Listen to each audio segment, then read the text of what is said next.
Hello everyone, this is Pedro Romero bringing you another League of Legends interview for my YouTube channel. For this occasion, I have here by my side a familiar face from all of you viewers that are pretty well familiar with my channel. This guy is Corporal Pearse.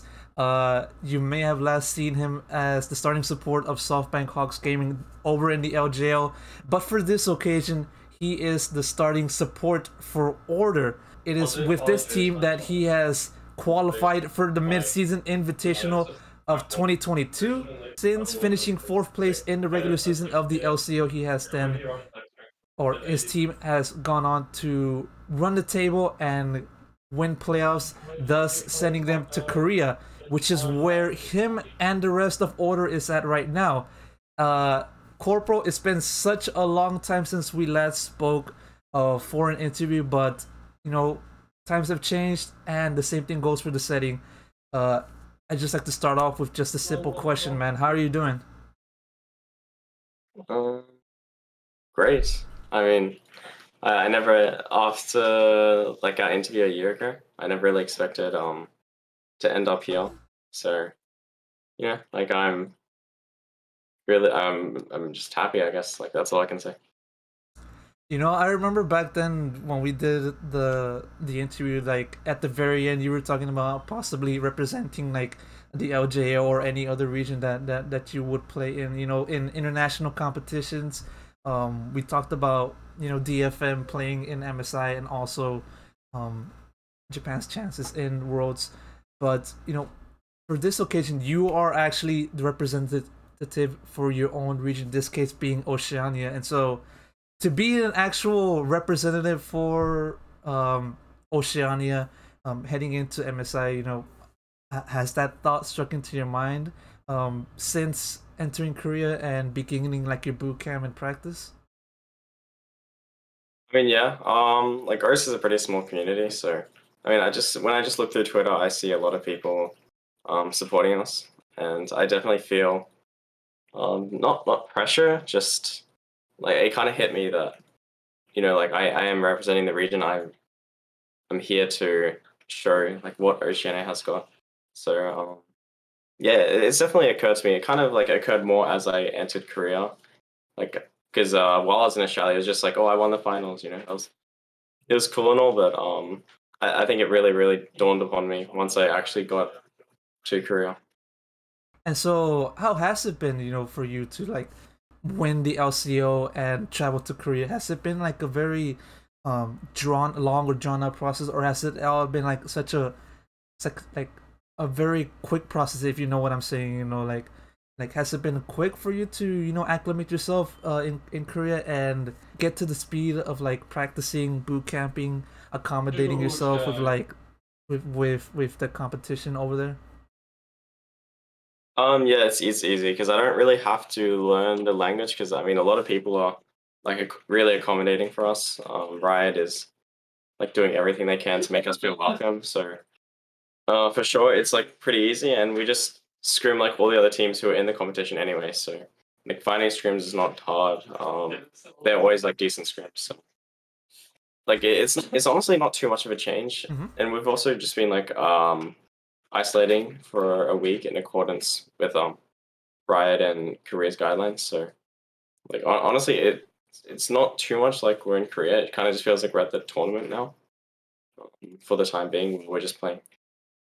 How has it been with the team, or for you to undergo this stretch of practices and boot camping and scrimming? How can you describe the state of the team, uh in this preview or this prelude to MSI? I think practice is going kind of as expected. I mean, like the teams we're versing, uh, we're like going head to head with the teams I expected us to go with, and I think we're just figuring out the patch itself. So I don't really have too much to say right now about that because we haven't had like too many days of scrims yet. But yeah, I mean it's going good. I think our progress is still fine, and I'm like excited for when the tournament starts because I think we'll definitely have ramped up by then. Right. Leaning towards for yourself, I mean, you've mentioned how you were pretty familiar with Korea, given that you've played in the Korean solo queue and also, in addition to your stay in Japan, as an LJL player. Um, Obviously, this sort of experience is vastly different to all the other experiences that you've undergone as a professional. You're in MSI. You're participating within one of the competing teams. And so, talking about like your stay in Korea so far, um, in this stretch of MSI, like you've taken up on Twitter, like just documenting your experience in Korea. Posting pictures of like your breakfast, your dinner. I've caught like various tweets about that. And so, how would you rate like your current stay right now in Korea for this particular occasion, as a member of an MSI competing team? I mean, it's amazing. I don't know what else to say. Like, everything is just provided for us. And I don't really have to do anything. I just kind of sit there and exist, and then everything's taken care of. So it's great. Um, like I don't know. Like I just wanted to like post those photos on Twitter because I wanted fans to like feel um like I just wanted to share my experience with the fans and show them like what kind of stuff I'm experiencing, and hopefully I did that through the photos. But so far it has been great. Do you have any recommendations as to like the kind of food that you would give to fans? So like, what are your recommendations for fans? When it comes to them wanting to eat Korean food, like which is one of the main like entrees or meals that you would highly recommend? Um, I mean, as I said, like I just exist and they give me food. So Oh, I haven't really chosen food on my like for myself. So I'm not too sure. I do want to go and eat like Korean chicken in Korea because I think um it will definitely be nice. But I mean, I guess I can only recommend that because I've heard good things, but I've never tried it. another particular facet of living in Korea is also playing in the Korean solo queue. Thus far, in preparation for MSI, have there been any like memorable matches in which you've paired up with like other players from other regions that are participating in MSI? Oh, I think there was one game where Midbeast was streaming and it was me and Puma versus Targamus and some ADC. And that was streamed and I think I ran it down in front of like 10K people. So I heard people's opinions got like too damaged by that. And then the other game was it was me and four randoms versus like five LEC or NA players, and we lost in 15 minutes. Like we just got absolutely wrecked. So those were the most memorable ones because they had the most pro players. Um, but I mean, I guess the only other one that I won was probably when I beat Puma and Core JJ. Like that was pretty sick. Even though like Core JJ is not in the tournament, he's still in Korea. Mhm. I still respect him a lot as a support. So it was fun to verse him, and I was really proud to beat him. Yeah. Have there been like any players that you've met in real life outside of like of solo queue? I mean, considering the fact that you've dealt with like quarantine and also the rest of your teammates dealt with quarantine and trying to practice, like has there been like anyone that you've met like player coaches wise within within MSI? Actually, on the first day, I think the G2's. I'm not sure what his job is, but he does the mascot stuff on stage. Like the guy who, Oh, the yeah, the mascot for G2. like the is it like the He, that buff guy like yeah, yeah, that guy. He came to my door, and I think he mistook my room for Flackett's. Um, and then I was just really confused, like why he was just standing there. Like I recognized him, and I just randomly opened the door and saw him. I was like, what? Like what? What is going on? I was so like stunned for a second. I just had no idea what was happening. But honestly, I've been pretty unlucky with my timings. I haven't really seen like anybody really. Like every time I go in the elevator, it's empty. Every time I go through the hallways, it's empty. Like I don't know. I'm cursed or something. uh Well, it's unfortunate to hear, but let's just hope that that you being cursed doesn't happen or doesn't translate into the main stage of MSI. Hopefully, but looking back into the LCO spring split, or as which the region calls split one, what was the team's approach for the spring split? Before it began. Obviously you were one of the teams that were vouching for that LCO Spring Split title.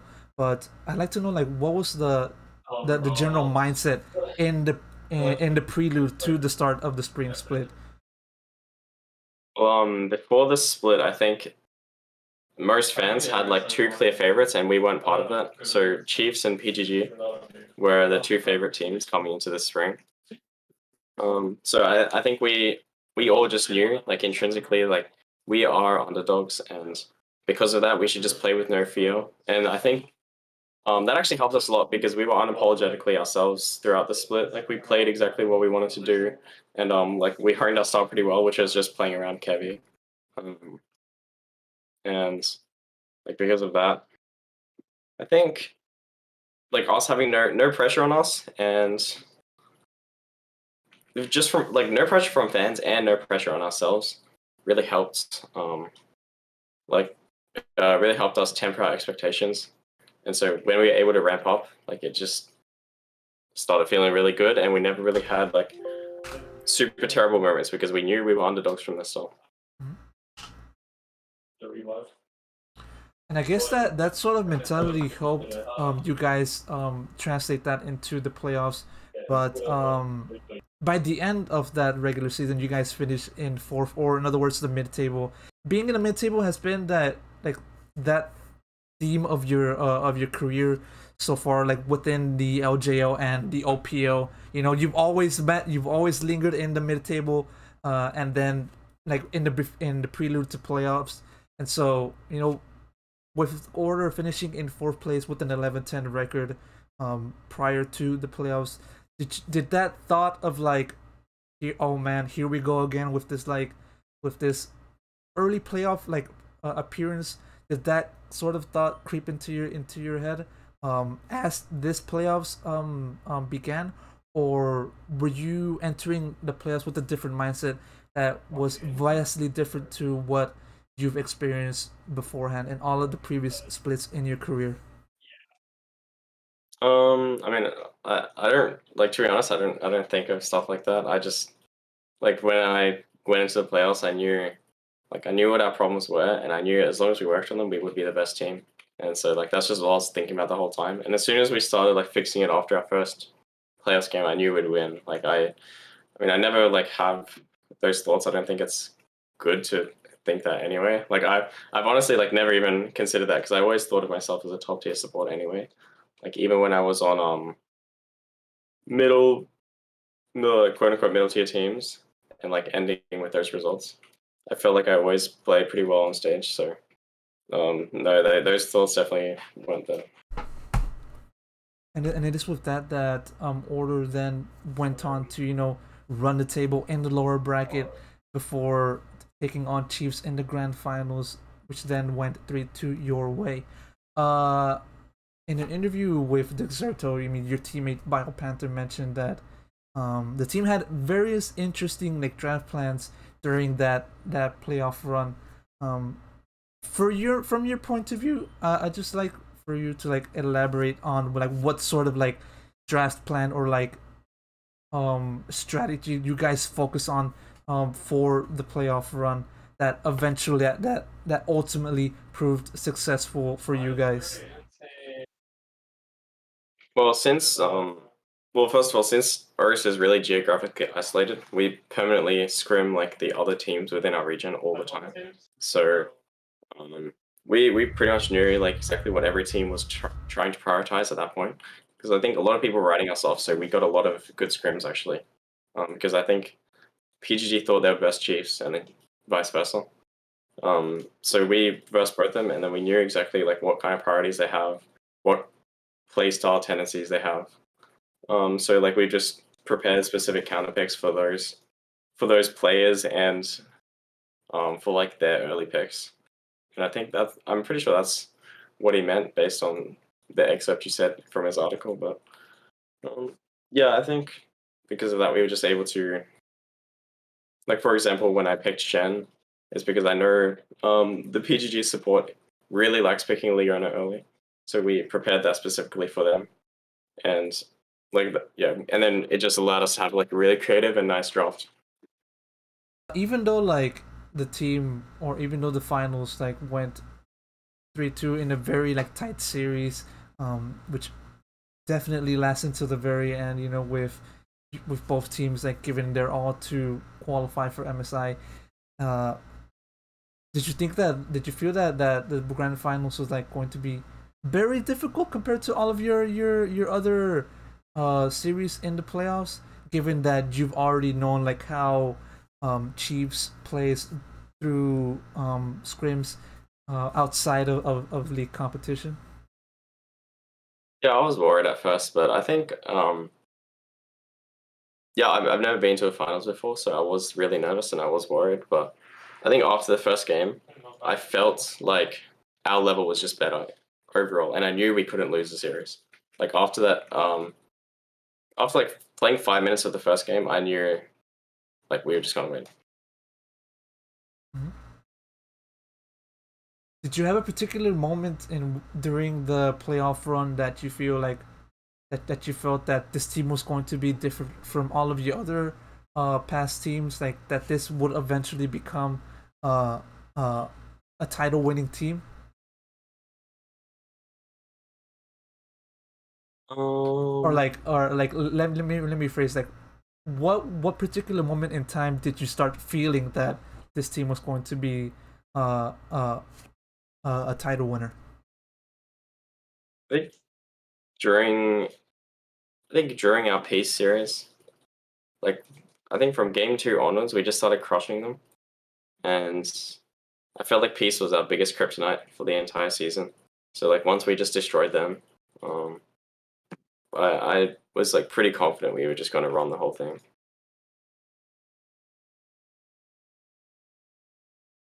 Mm-hmm.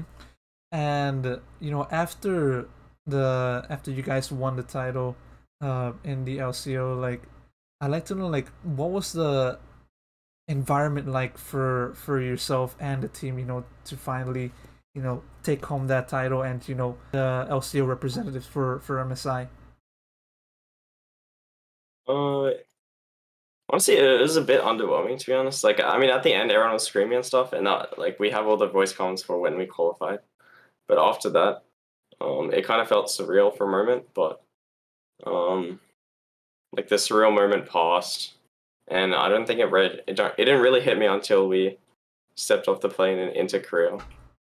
So it legit took me like 2 weeks to fully appreciate like what happened and how far we came as a team. Were you surprised yourself over this particular feeling, you know, of like not realizing the magnitude of of achieving this sort of like accomplishment for MSI? Like did you feel that? Yeah, I don't know. It felt like a little underwhelming because I felt like I'd worked so hard and I deserved it. Like it felt more as relief instead of like excitement and happiness. You know, like I'd finally won and I'd finally proven myself to be the level I always thought that I was. Um, so I guess it was more like the feeling of relief kind of like pushed everything else aside because of that. Um, Given that you finished within the mid table for the majority of your career, um, and also that you started off with that like near winless regular season, as you mentioned in the previous interview, did you ever think that you would ever like reach the mountaintop of like LCO slash LJL in your career? Do you ever feel like you would ever reach this point? Um, yeah, I did. I felt if I continued to get a chance, I would. I just wasn't too sure if I was going to get the chance, but luckily, after my winless split, my org was nice enough to like let me stay in academy and learn from the main team as well. And like once I got that chance to stay back and learn, I knew like within 3 years I would win. Like I had a 3-year plan for staying in, for winning my region. Like first year was bad, second year would be like middle tier, and then third year would win. I mean, it took me 4 years, but I always had belief that I always had belief in my own 3-year plan. Hey, and there, look at that! Like 3 years, 3 years have passed, and you've already reached the mountaintop of the LCO, and will play in MSI. I like to just or rewind back to the off season. You finished in fifth, sixth from with SoftBank Hawks Gaming, in the summer playoffs of LJL, and then you then moved over to order for the LCO. And so, what was that process like? To switch leagues and return to the LCO from the LJO, at the start of the 2022 season.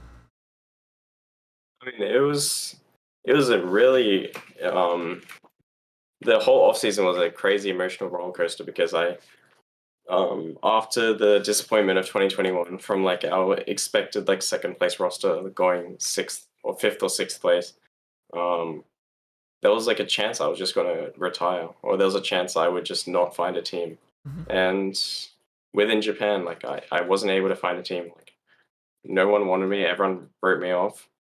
And like once that happened, the Australian off season starts pretty fast. So like by that point, the top two teams were already made, and or like the of the top three teams, like two of them already made their things, and then only Order was still looking.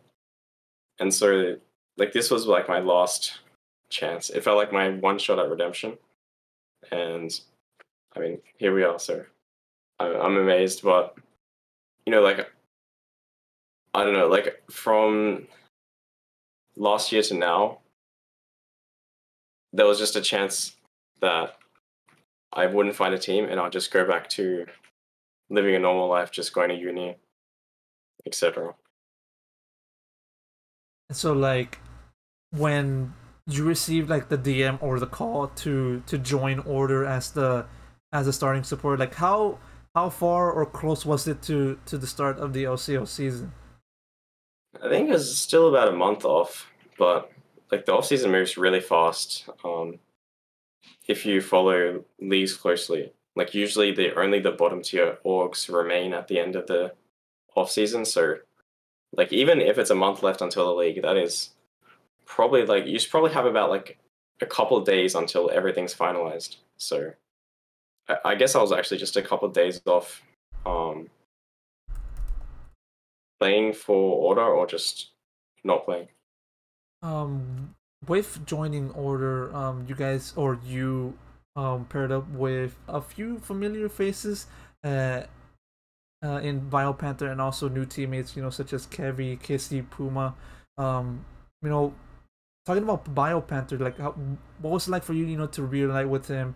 Having previously been teammates in a few years ago, like what was it like for you to reunite with Biopanther? Was it like a seamless transition, or like a seamless like reintegration with him, or was it like you guys trying to figure out how you guys play from scratch, given that many years have passed since you guys last played together?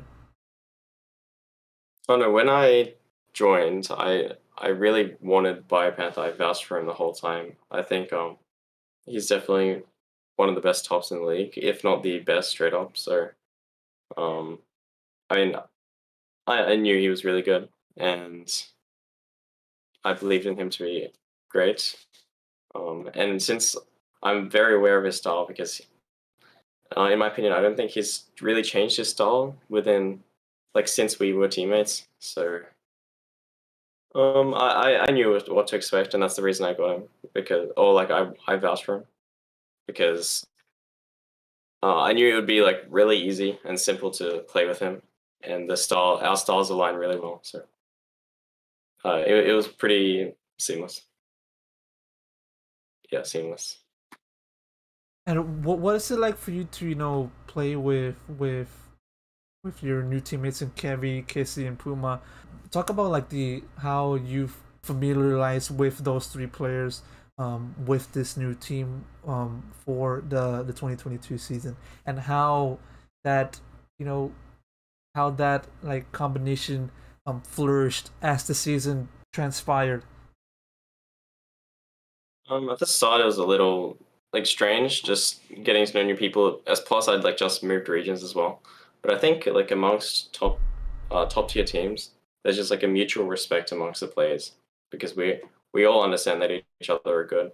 So that helped a lot.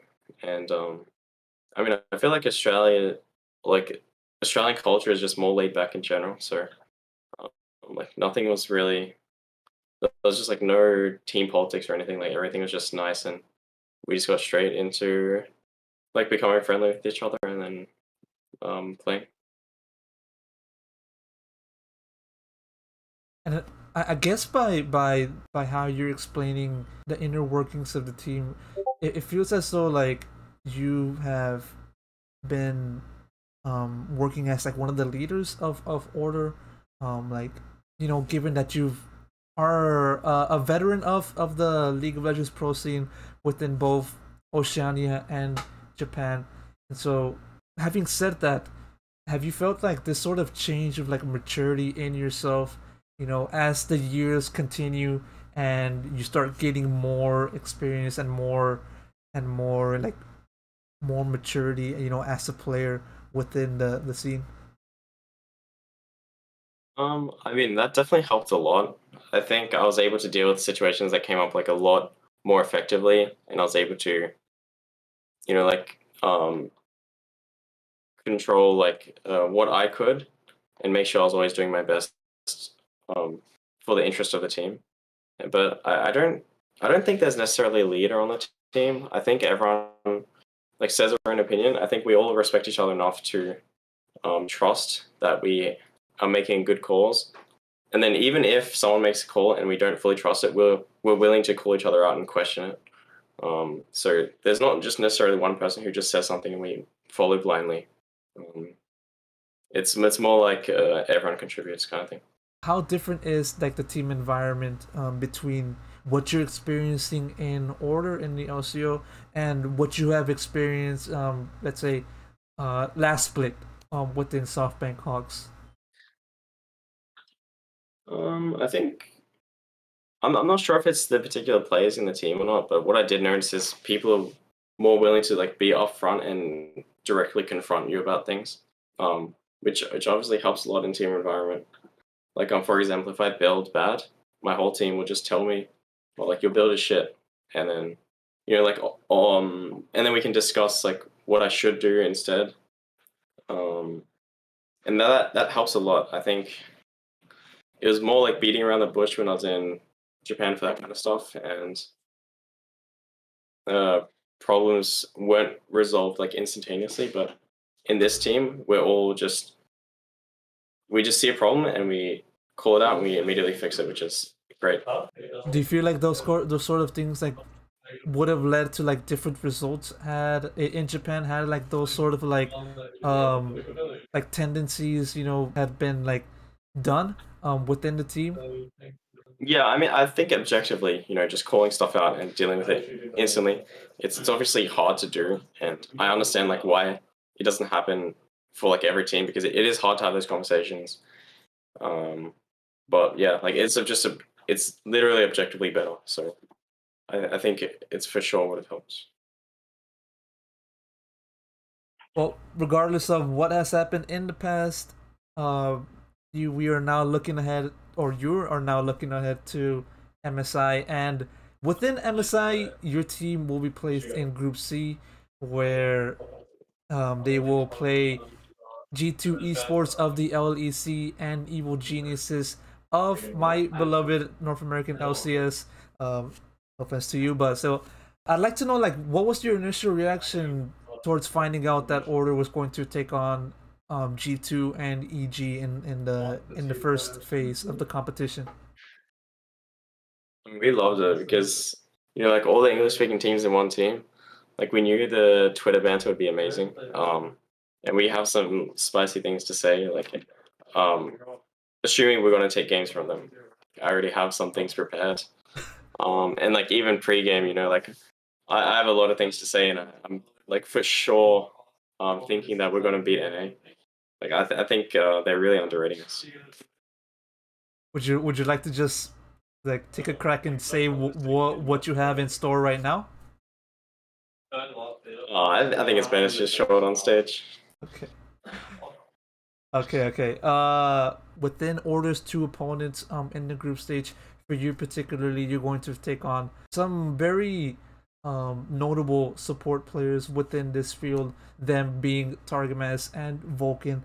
And so I'd like to know like what are your thoughts on taking on those two particular players in the group stage? Like where do you stand against them and the like? I honestly don't know. I think Targamas is a rookie, or like he's first split in LEC, so I didn't really watch too many G2 games, but from what I saw, he wasn't really that good in lane, so I'm not really worried about him. Plus, I think Vulcan roams so much, I doubt it'll be very hard to play against him. You just match his stuff, and he kind of becomes useless. So yeah, I'm definitely not worried. Right. With very high confidence for your team. I absolutely love that. Ahead of the start of the group stage, I absolutely love that. Taking a look at the general field of teams within MSI, or in other words, the general field of support players within MSI, where, in your opinion, do you rank yourself among these list of support players? I think the major region, and then there's sorry, who's the PCS support? Is it Kaiwing? I think, yeah. The four major regions, Kaiwing, Pop, and then I would say I'm around that level right now. So with my current level of play. so like you're like in the mid table or something like that, you know, like mid upper. Is that what you're trying to say? I would say around mid, yeah. As MSI is going to be played in Korea, it will also give way for live games, you know, playing in front of an audience. If I remember, that's going to be the case. For you particularly, you have not played many games in front of an audience, and so, you know, how are you going to like face this sort of environment, you know, playing live in front of the audience, you know, in MSI in Korea, one of the motherlands of League of Legends, you know, how are you going to like to take on like this particular experience in MSI?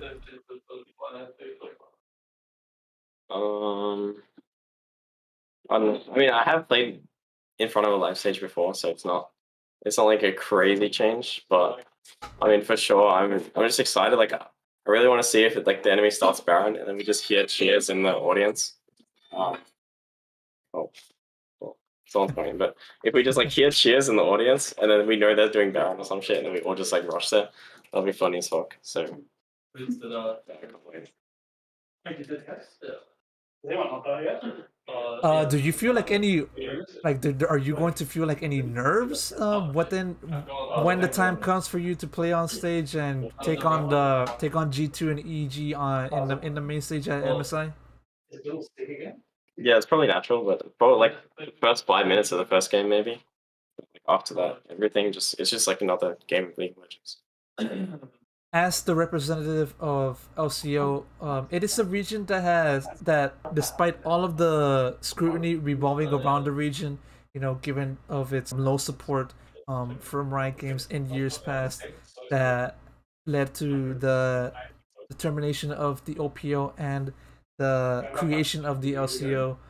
The region has done an impressive string of performances in international play, you know, given that, you know, such for example Legacy Esports in 2020 reaching the second round of the preliminary phase, and Pentanet of course reaching the Rumble stage in MSI of 2021, not to mention Peace reaching the knockouts in the preliminary phase as well. Given LCO's performance in past international tournaments, do you also feel like a sense of pressure of of needing to perform well to match up to the level that past representatives have done in international play? No, not really. I don't really care what the other teams did. Like I think this is our time, and we shouldn't think about like what other people have done. So, I mean, honestly, I don't really care.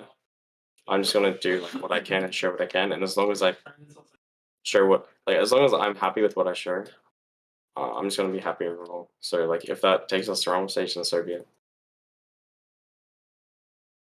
Which leads to my next question, like, um, how are you going to approach like MSI? Generally, with the mindset or like play style, everything of that nature. How are you particularly going to approach MSI?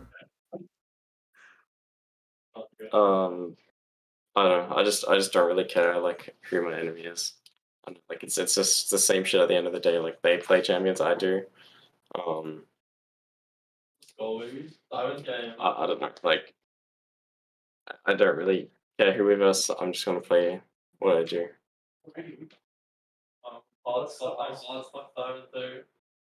Well, I think that about wraps up all of my questions for this interview. One final thing. Just like to know a prediction, general prediction.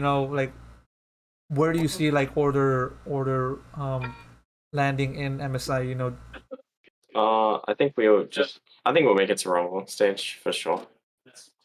So I mean that's my prediction is like we will get Rumble stage, and I think like we'll make either NA or EU really salty. Is there a region that has to go out of the group stage in order to allow order to progress to the not to the Rumble stage? I really appreciate it if you could bump G2 out of the first round. I'd really appreciate that as a North American. I'm having my hands together for you, Corporal. I need you to, take out G2 and have and have just you guys and EG progress to the Rumble stage. So with that, I plead to you, Corporal, to do well alongside the rest of your team at this MSI. Man, thank you so much for taking this time to do this interview. Do you have any final words that you want to share to anyone that will be watching? No, I think actually, yeah, I think genuinely we have the best chance to show up internationally out of all the host teams, in my opinion. Like the way we draft and the way we approach the game is the best out of any team. So I think if anyone can do it, it should be us. So please support us. And yeah, that's about it. All right, perfect. That has been Ian Corporal Pearse, the starting support of Order, who will participate in the Mid-Season Invitational 2022. I've been Pedro Romero, bringing you with this interview. And with that said, I'll see you guys in the next one. Take care, everyone. Thank you.